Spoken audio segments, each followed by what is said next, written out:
कुणाचा फोन आहे आणि इथं कोण ठेवून गेले?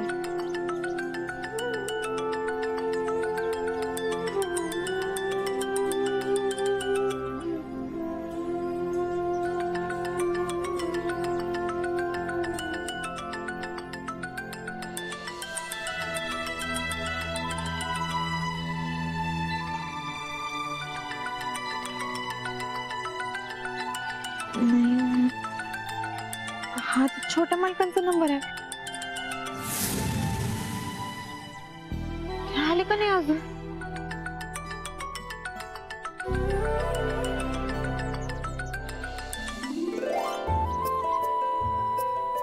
हॅलो, आता बोलता येईल ना मला तुमच्याशी? तेव्हाही कधी?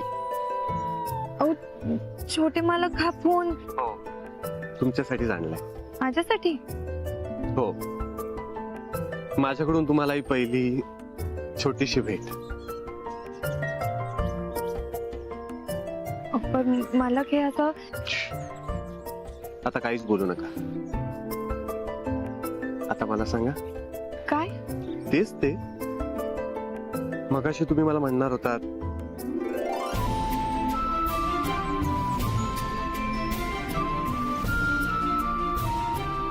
तुमच्या मनातलं. नाही. का? मी समोर होतो तेव्हा तर लाजत होता. मग आता सांगा. आता बी नाही. पहिलं तुम्ही जिथं कुठे आहात ना तिथून लवकर या बरं इकडे. अच्छा, म्हणजे मी समोर आल्यावर बोलणार आहात तर? नाही. मग जाऊ दे, मी सुद्धा नाहीये. तुम्ही जोवर बोलत नाही ना तोवर मी नाही येणार. ठीक आहे, मग मी आधी जाते. मग जा की. मी कुठे आहे तिथे अडवायला तुम्हाला? मी खरंच जाईन ना छोटे मालक. जाऊन तर बघा. ठीक आहे.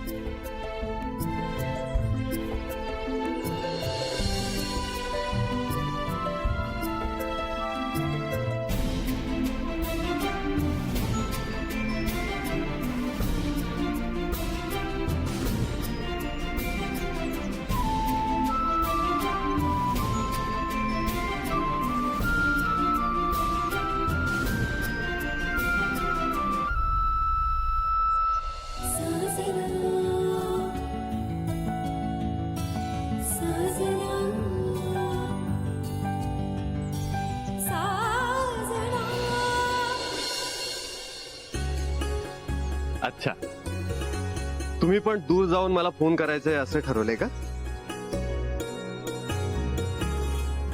पण हे छान आहे. आपण कितीही लांब असलो ना तरी जवळ आहोत असंच वाटत नाही. तुम्हाला हवं तेव्हा मला कॉल करता येईल आणि मला सुद्धा.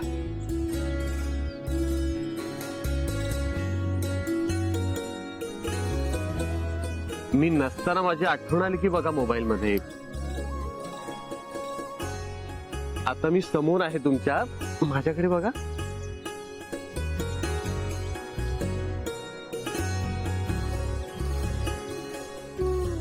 माझ्याकडे बघा. कशी वाटली भेट तुम्हाला? छोटे मालक, भेट तर छानच आहे, पण ते पण काय? अहो हे मी घरी कसं घेऊन जाऊ आणि कोणाला सापडलं म्हणजे केवढी चौकशी होईल बघा. अहो केवढूसा मोबाईल आहे, कुठेही लपवता येईल. आणि ते मधूनच वाजलं म्हणजे? एक मिनिट, आपण त्याला ना सायलेंट मोड वर करूया. हे बघा, म्हणजे गप्प करूया. हे इथे केलं, हे केलं, ते झालं सायलेंट. आता तो वाजणार नाही. मी फोन केला ना की तो हादरेल. हदरेल? एक मिनिट, आता बघा मी कॉल करतो तुम्हाला. आता बघा फोन येईल. छोटे मला काय बघा काय होतंय. मला तर भीतीच वाटते. अहो काही नाही होत, राहू द्या. नाही नाही तुम्ही बघा. बुट्टा घ्या बुट्टा. एक मिनिट, मी बुट्टा लिहिला बुट्टा. बुट्टा घ्या बुट्टा. हो साहेब, बुट्टा घेणार का? तुमचीच वाट बघत होतो. चला या.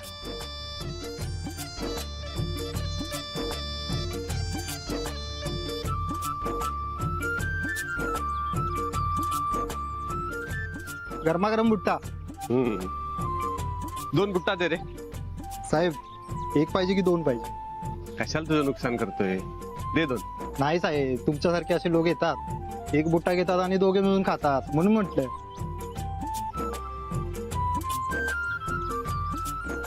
एकच दे. किती? 40 रुपये. एक.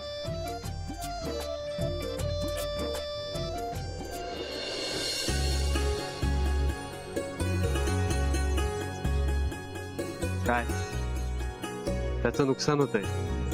2 घ्यायची की एकच? या.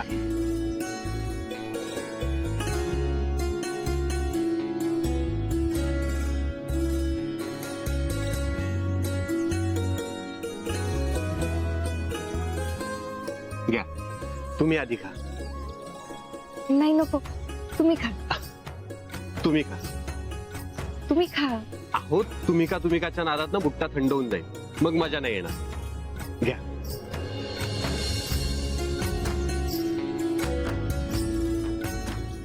मला खरंच नको छोटे मालक. अहो, असं काय करताय? तुम्ही सांगितलं होतं ना स्पष्ट मला. हो, पण मी हो कुठं म्हंटले. पण नाही सुद्धा नव्हत्या म्हणाल्या ना. आणि आपलं ठरलंय ना डोळ्यातून बोलायचं म्हणून. तुम्ही सांगितलं मला आणि मला समजलं. घ्या.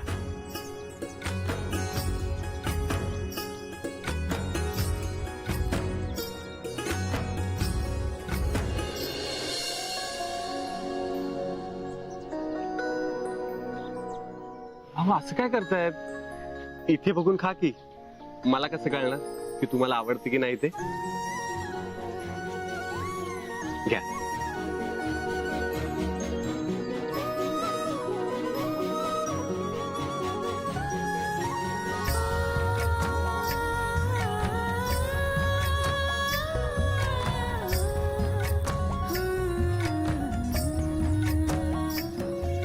आता तुम्ही खा.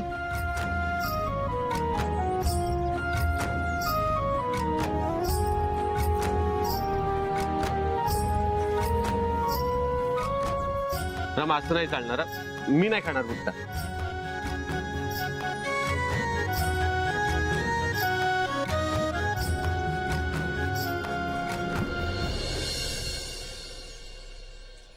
छोटे मालक,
मी पहिल्यांदा तुझ्याकडे काहीतरी मागितलं आणि तू ते दिलंस.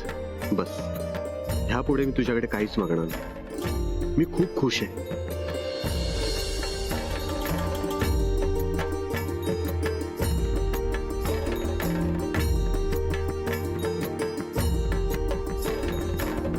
आणि मी वचन देतो, रमा यांना एवढं खुश ठेवेन की तुला सुद्धा हेवा वाटेल. इथून पुढे त्यांची सगळी दुःख माझी आणि माझी सगळी सुख त्यांची, माझे सगळे श्वास त्यांचे. आता माझं जगणं फक्त त्यांच्यासाठी. आता मरण बी आलं तरी बी छोट्या मालकांचाच चेहरा माझ्या समोर असेल. पण मरण्याआधीची माझी समधी स्वप्न आता त्यांची. मी जे करतीये ते जर का प्रेम असेल तर माझ्यासारखं प्रेम कुणी बी करू शकत नाही.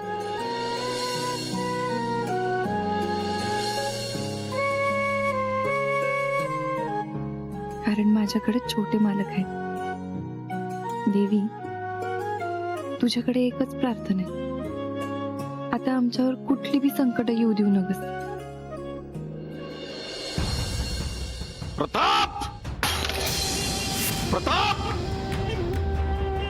प्रताप, प्रताप. कुठे आहे प्रताप? बोलवा त्यांना. काय केलं त्याने? जेवढं विचारलंय तेवढं सांगा. फालतू प्रश्न विचारू नका. बोलवा प्रतापरावांना.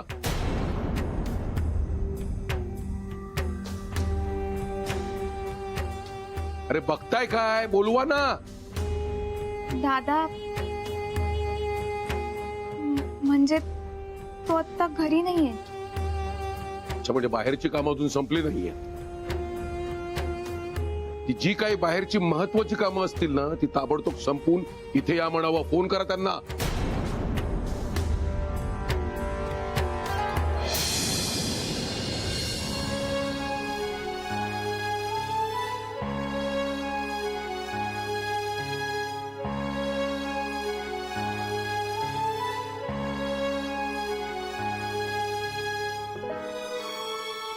छोटे मालक, हे असं का होतंय?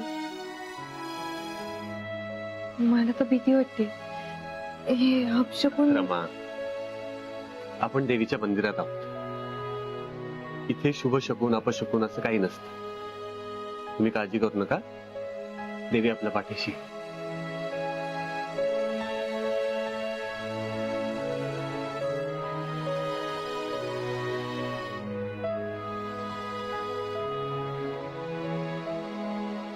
चला, मी तुम्हाला घरी सोडतो.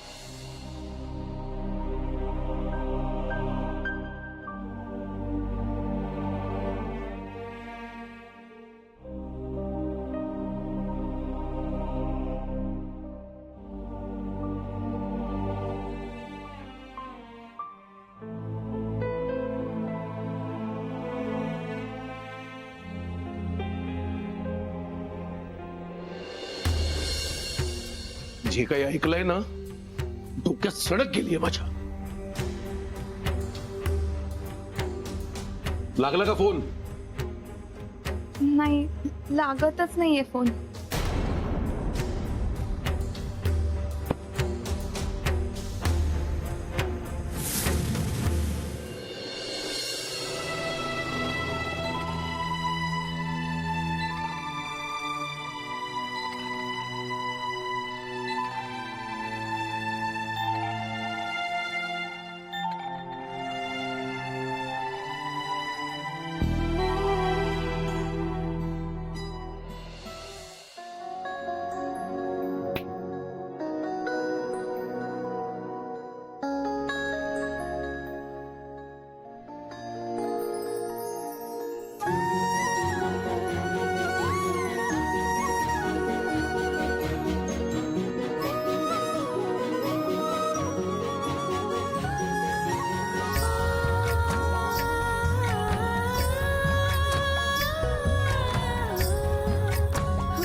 लागतच नाहीये फोन.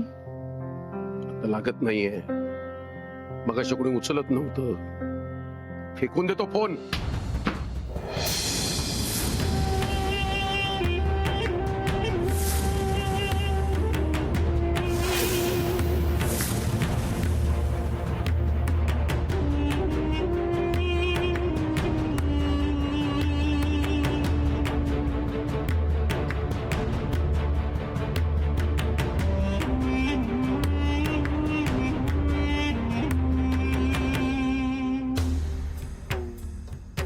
कुठे होता तुम्ही?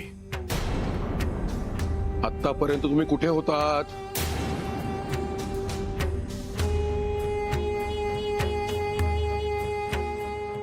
मी म्हणजे ते आठवत नाहीये की आम्हाला सांगायचं नाहीये?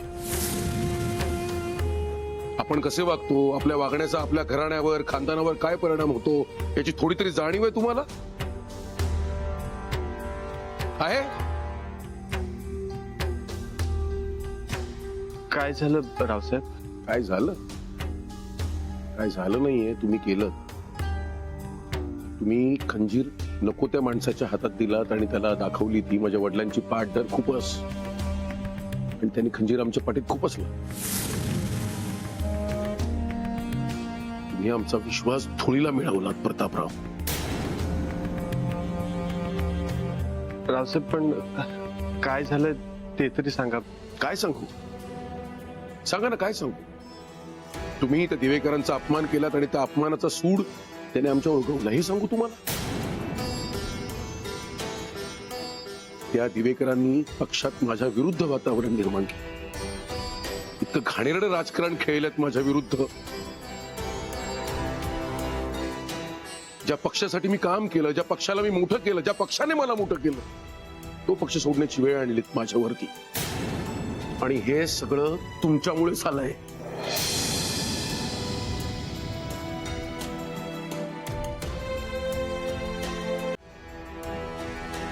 रावसाहेब मला माफ करा.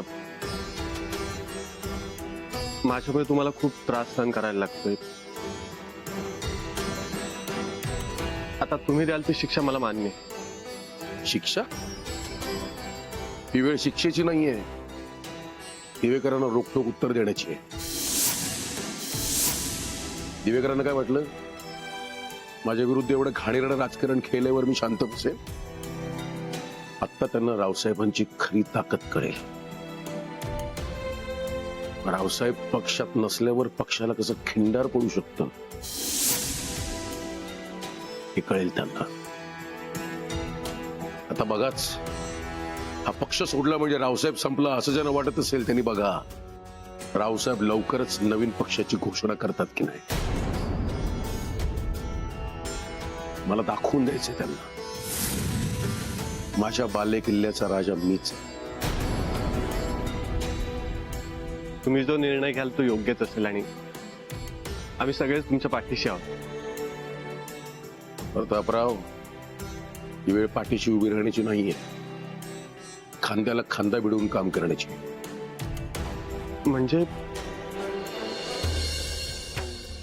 आता तुम्हाला राजकारणात येऊन नवीन पक्षाचं काम सांभाळावं लागणार आहे. आपण नवीन पक्ष तर काढूच, पण त्याची आपल्या विभागात मोठबंधणी करण्यासाठी आम्हाला तुमची गरज आहे.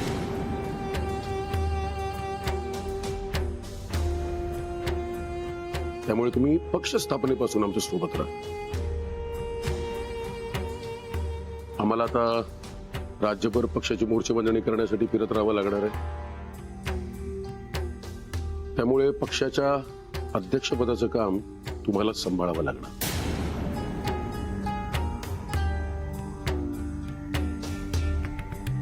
प्रतापराव, तो कसला विचार करताय? राजकारणात यायचं की नाही हा विचार कधीच मागे पडलाय. आता राजकारणात आल्यावर काय करायचं याचा विचार करा. राजकारणात एकट्या पडलेल्या बापासाठी तुम्हाला हे करावंच लागणार आहे प्रतापराव. लवकरात लवकर तुमचाही राज्याभिषेक होणार आहे असं समजा. तयार राहा.